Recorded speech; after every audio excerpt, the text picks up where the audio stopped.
when we had winded up our discussion in the last class, we had discussed the discretionary powers of the governor. Now the first thing that we will be taking up for discussion is the continuity of the last class only.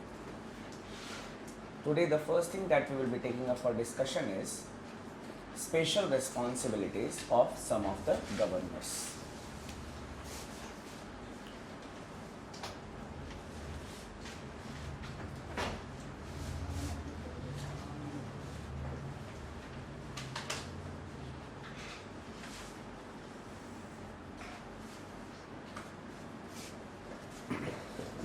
Special responsibilities of some of the governors. The governors of some of the states, they have been given some special responsibilities, just keeping in view some of the needs of the particular states.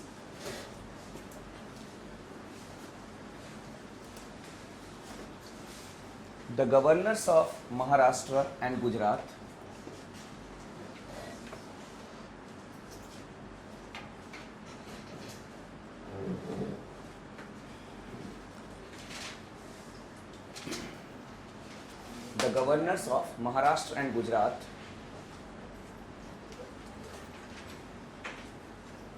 have been given special responsibilities. The governors of Maharashtra and Gujarat have been given special responsibilities for the development of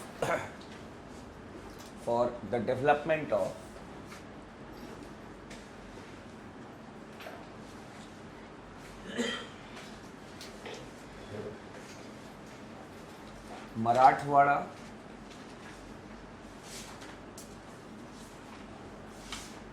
Vidarbha,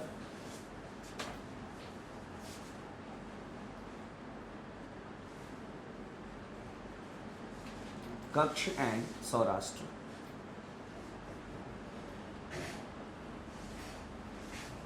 Kutch and Saurashtra.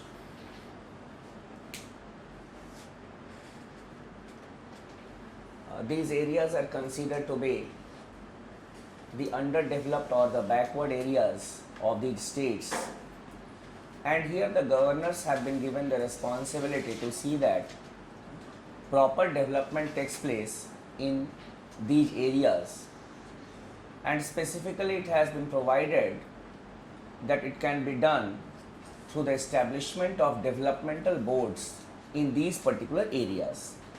That is, the developmental boards have to be created for these areas and development has to be ensured. Next, the governor of Nagaland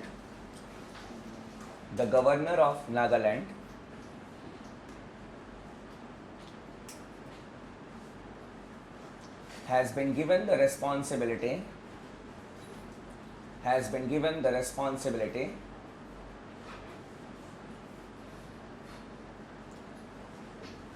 for maintenance of law and order,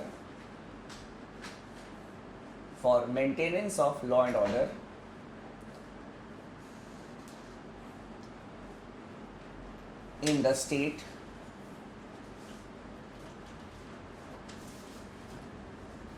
till the threat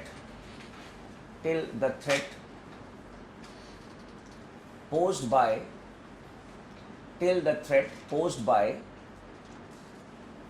the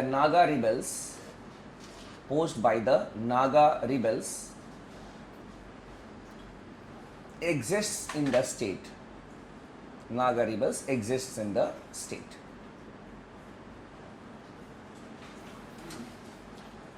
There is an insurgency problem in Nagaland, and there is a demand in Nagaland for a greater Nagaland. The teacher of internal security may throw some more light on it. Basically, they are asking for a greater Nagaland, including the North Kachar districts of Assam, then the Naga inhabited areas of Manipur, and the whole of Nagaland. So that is why a special responsibility has been given to the governor in that regard. Next, the governor of Mizoram, the governor of Mizoram has been given special responsibilities,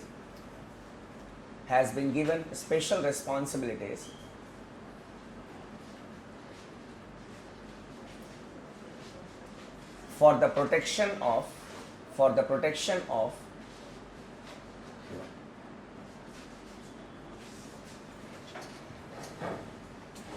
the interests of the Mizo tribe, Mizo tribe.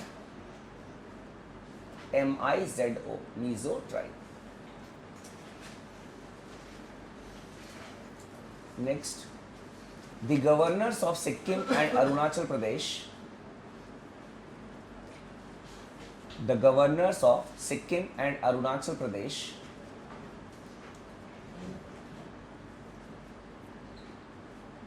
have been given the responsibility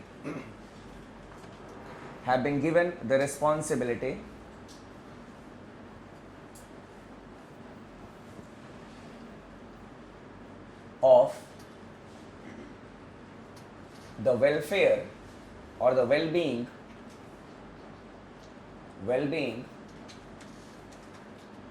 of the people of the state. Sikkim and Arunachal had become the part of India later on, and that is why a special responsibility has been given to the governor, that the people may not feel alienated. Even if something happens, obviously the governor is to act as a watchdog body or a person. These are the special responsibilities which have been given to governors of some of the states. Now coming to the role of the governor.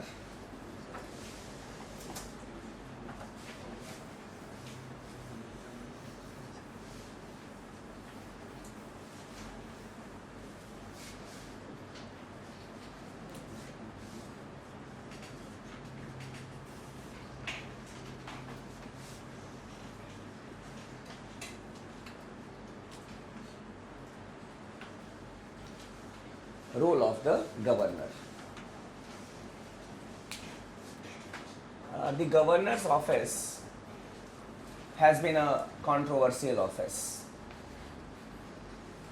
and the role which is played by the governor has been a subject area, or we can say a tension area, between the center and the states.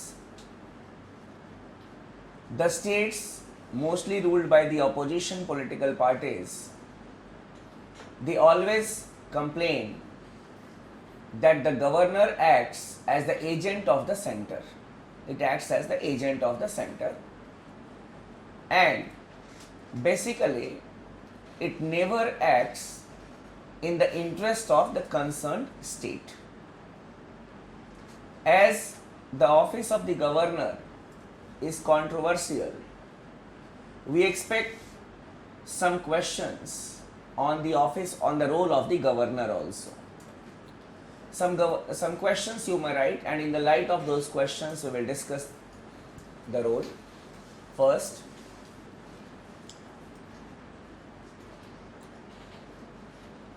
the office of the governor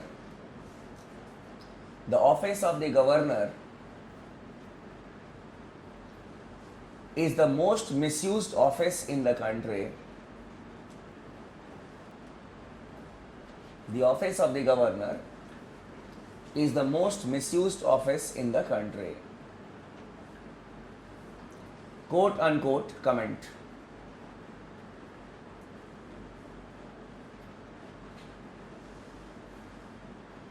Secondly,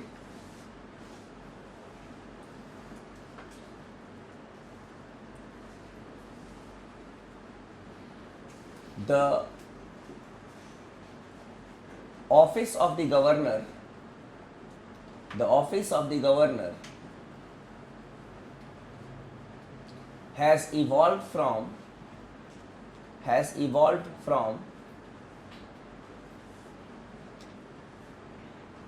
an insignificant office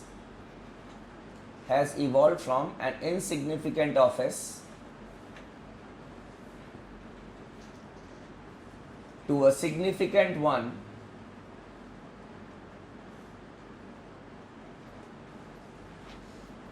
and has become controversial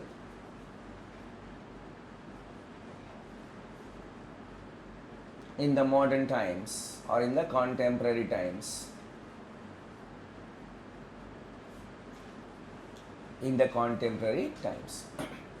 Quote unquote, in the light of this statement,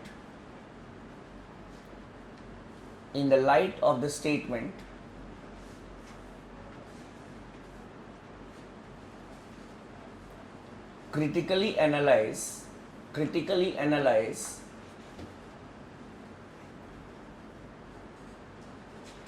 the role of the governor,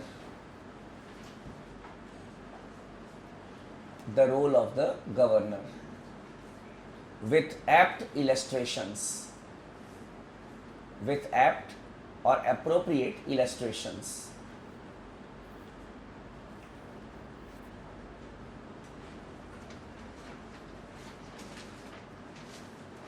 So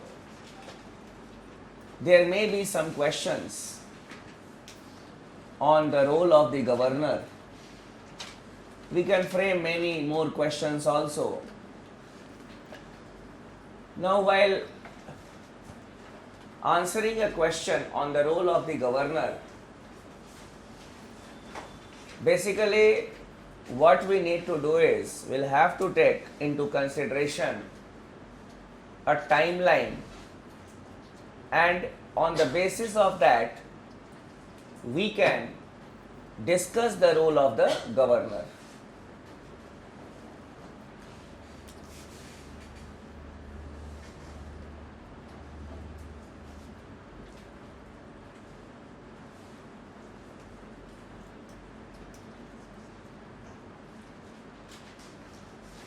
Before 1967,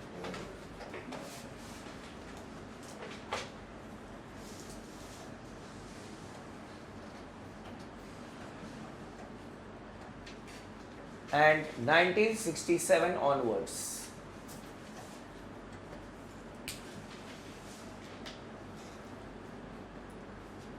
why we have taken 1967 as the benchmark? Because till 1967 it was a one-party dominant system in this country, with the Congress at the center, and in all the states we had the Congress governments. It was termed as the Congress system in Rajni Kothari's term, or a predominant party system.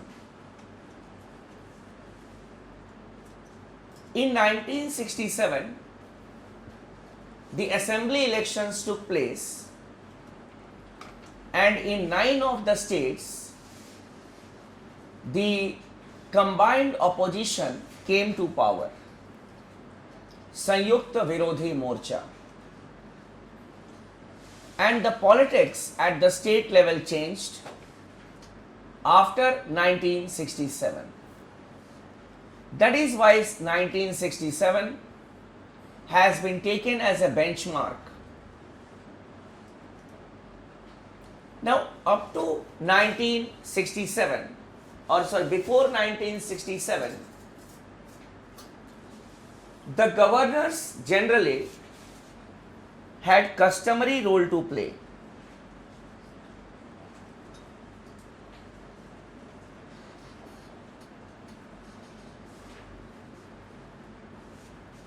Customary role in the sense conduct of oath to the ministers, then sending a fortnightly report to the government of India or to the president, then other ceremonial things like flag hoisting on some national occasions like 26 January, 15th August, then attending the convocations in the universities and giving awards, degrees, such type of things. And during this phase, it was not the scholars or the academicians or in the political circle.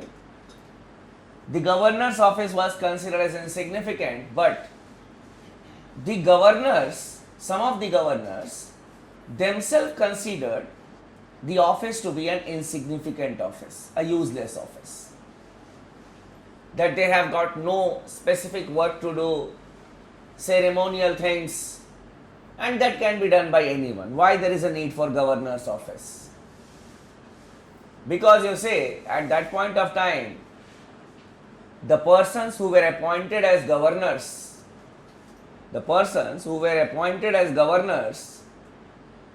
they were those people who had taken part in the freedom struggle, most of them. Some of them were the part of the Constituent Assembly, and when they used to see that their other friends, they are in the hem of the affairs in the form of the Prime Minister, ministers at the central level, at the state level, and they are contributing more to the society by actively indulging in politics, they considered their office as insignificant. So the governors, they considered their office as insignificant. So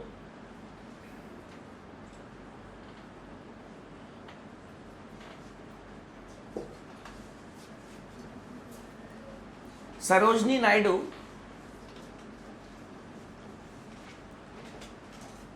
who was a one-time governor, she held that the governor is a bird in a golden cage.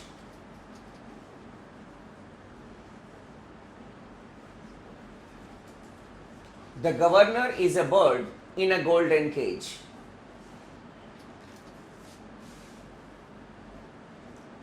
Another governor, Pattabhai Sitaramaiah,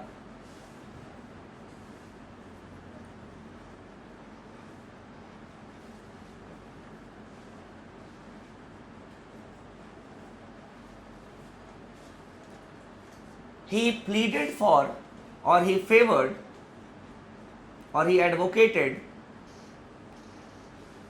abolition of governorship.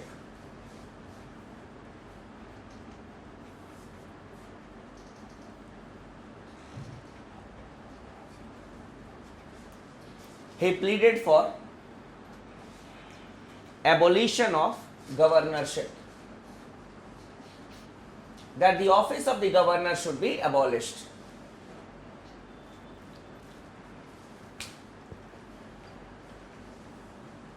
So basically in this context, the governors themselves held that the office is an insignificant office, some of the governors. That is the first aspect that you have written in your question. That is a statement. Now, in 1967, when the elections took place, I told you that we had opposition-led governments in 9 of the states. From 1967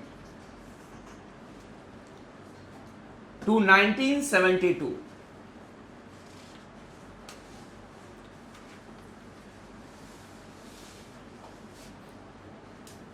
20 governments were formed. 20 governments were formed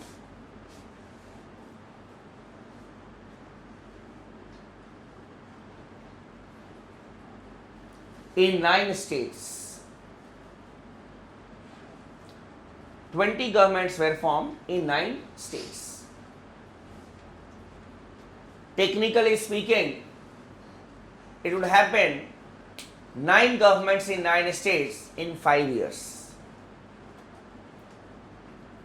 We saw the emergence of coalition politics in India in 1967. That is why this year is a benchmark. At the national level, we saw the coalition politics in 1977, but in India, we had experienced it at the state level in 1967 only. This was a phase where we saw the defection from one political party to another political party becoming very common.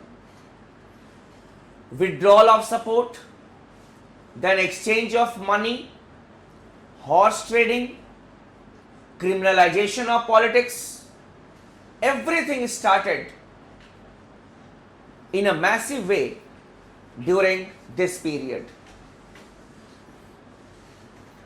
The movies that you may have seen, that the involvement of underworld in the formation of the government, it is not, we can say, just the idea of the filmmakers, but it was the reality of that day. The organized criminal groups, they help the political parties in getting money or using muscle power to remain in power or to overthrow the governments.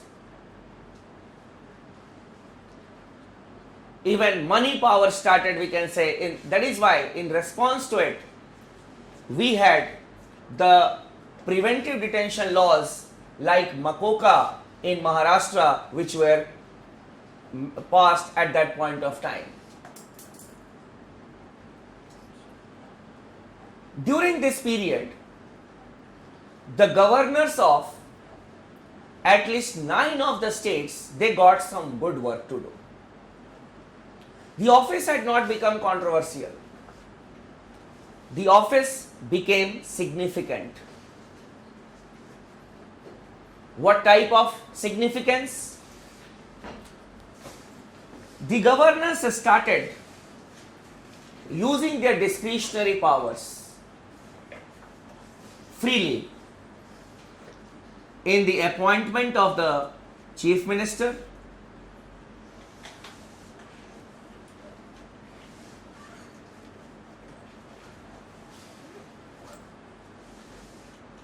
as various coalition groups started claiming to form the government, the governors started looking into the aspect that which political party or which coalition can provide a stable government. Whether to call the largest political party to form the government or the coalition. Then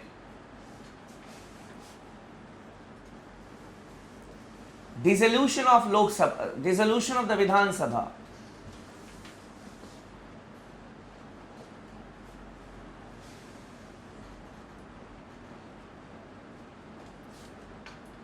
If no political party is in a position to form the government, then okay, dissolve the Lok Sabha, discretionary power.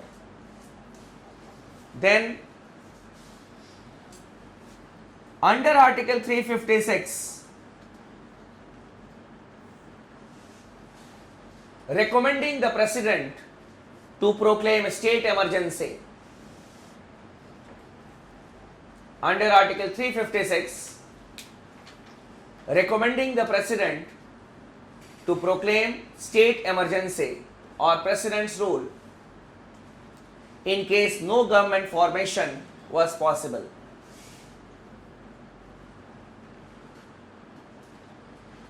So, what we saw in this phase, that the office of the governor, it became significant, and the governors started using their discretionary powers during this phase because of the formation of the coalition governments and the minority governments.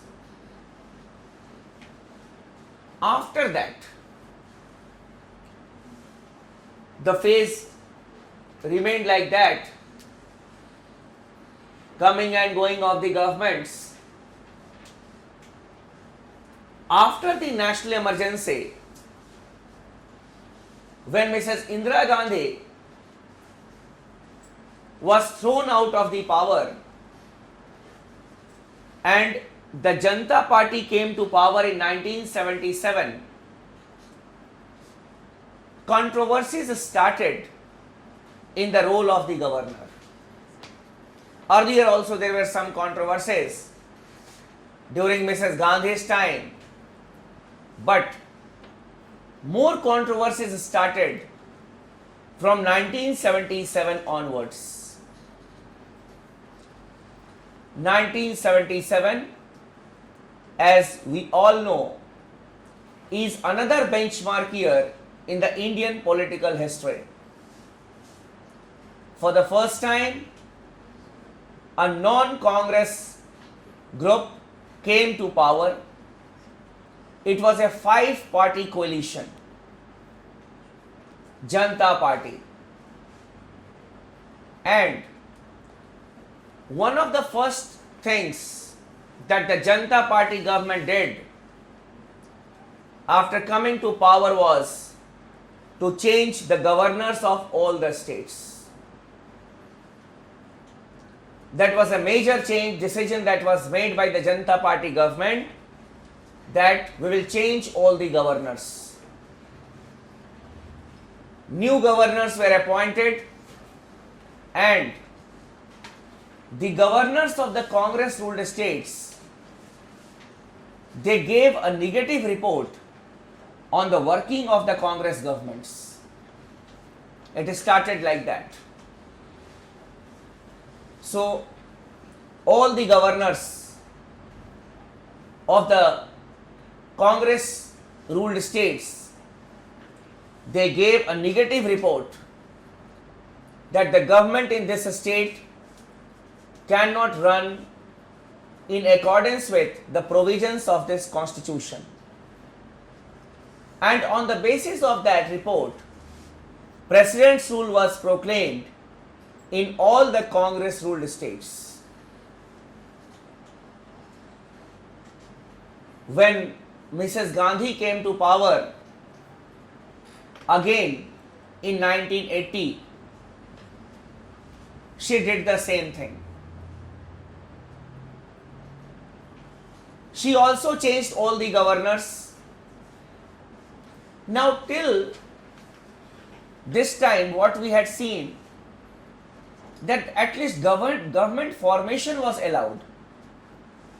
That okay, you are the largest political party, you prove your majority, you are being appointed, your leader is being appointed as the chief minister, not an issue. But when Mrs. Gandhi came to power in 1980, the things started changing. Here also she changed all the governors, and the governors, they started going steps further, and in many of the states they did not allow even the largest political party to form the government. Even though they were lacking in majority, they should have been given a chance. Okay, you prove your majority, a democratic way.